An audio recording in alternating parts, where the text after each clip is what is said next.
How do we decode our dreams? I feel a video series coming on.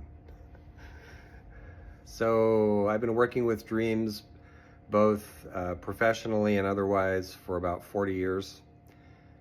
In classrooms, in therapy sessions, you name it. Dreams fascinate me, they always have. And a couple of nights ago, I had a dream that prompted this series. I'll tell you about it in a moment. But in this first video, I'm going to try to keep these short. In the first video, let's talk about one thing that immediately blocks us from understanding not only dreams, but other kinds of experience. I think of this as the easy explanation, right?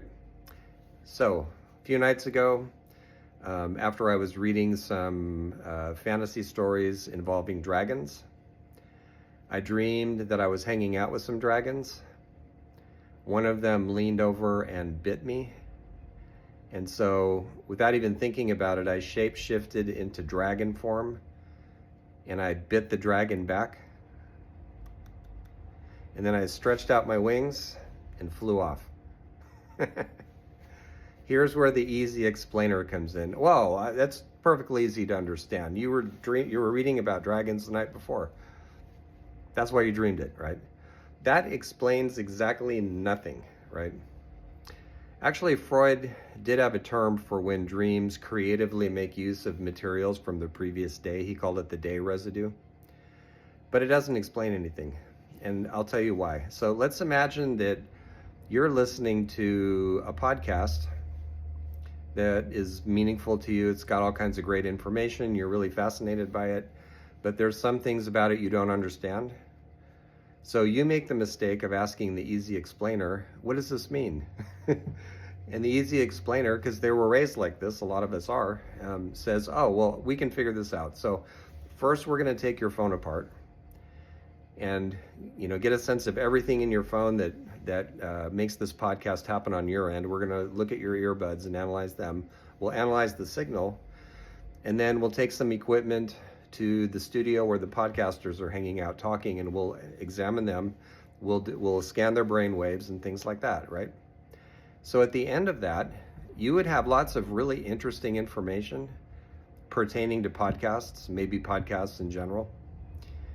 You would know nothing about the content of the podcast that you're interested in, because you're using the tools from one category of experience to try to understand another category experience, which is why philosophers call this a category error.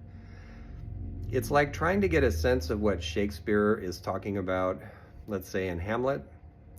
And so you examine what the ink is made of, the parchment of the first folio.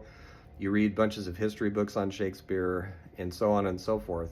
Have you understood Hamlet? No, because there are more things in heaven and earth and Shakespeare than are covered in what you're doing with your easy explanations.